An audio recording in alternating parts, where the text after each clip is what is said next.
What's a guilt you'll carry forever? Mine started with a phone I shouldn't have looked at, and it took an entire family. I was 26 and driving 3 of my closest friends home from a concert 2 hours out of the city. It was late, the highway was nearly empty, and I was the designated driver because I don't drink. I want you to understand that part. I was the responsible one. I was the safe choice. We were maybe 40 minutes from home, everyone tired and happy, singing along to the last songs from the show, when my phone buzzed in the cup holder. A text. I glanced down. Just a glance. The kind everyone tells themselves is harmless. The kind I'd done 100 times without consequence. I don't remember the impact. I remember the sound. And then I remember hanging sideways, held up by my seatbelt, the world tilted and full of blue light, someone's flashlight sweeping across shattered glass. A firefighter was talking to me in a calm, steady voice, cutting me free. I could walk. I walked away from a highway wreck with a cut on my forehead and a bruise across my chest from the belt. My 3 friends walked away too, shaken, one with a broken wrist, but alive. All 4 of us, alive. As they were checking me over by the ambulance, a young paramedic took my arm and turned me gently away from the other side of the road. "Don't look over there," she said softly. But she looked, and I watched her face change, and I looked before she could stop me. There was a second car.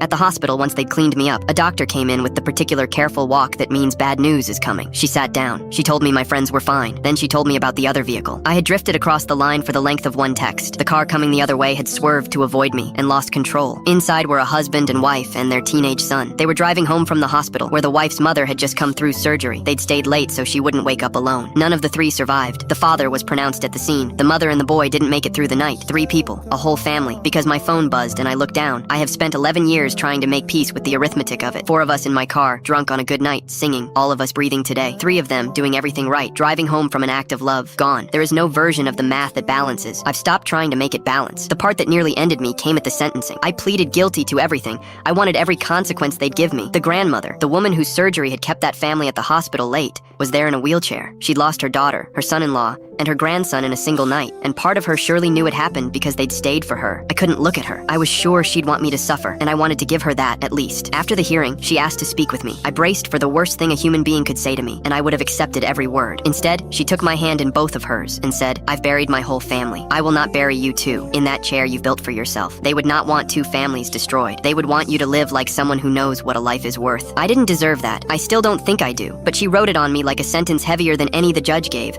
and I've tried to serve it every day since. I served my time. I don't drive anymore. That's a private penance, not a legal one. When I got out, I started speaking to teenagers about distracted driving, and I've done it for 9 years now, in high school gymnasiums, telling 300 kids at a time about a family of 3 in one text message. I've watched phones go into pockets. I'll never know how many crashes didn't happen. That's the point. The good you do from something like this is invisible, and it has to be, because the alternative is unbearable. The grandmother passed 4 years ago. Her granddaughter, a cousin of the boy who died, invited me to the funeral. I almost didn't go. I went. She handed me a photo of the family. "Grandma wanted you to have this. She said you'd need to remember who you're living for. It's on my dashboard, where the phone used to go."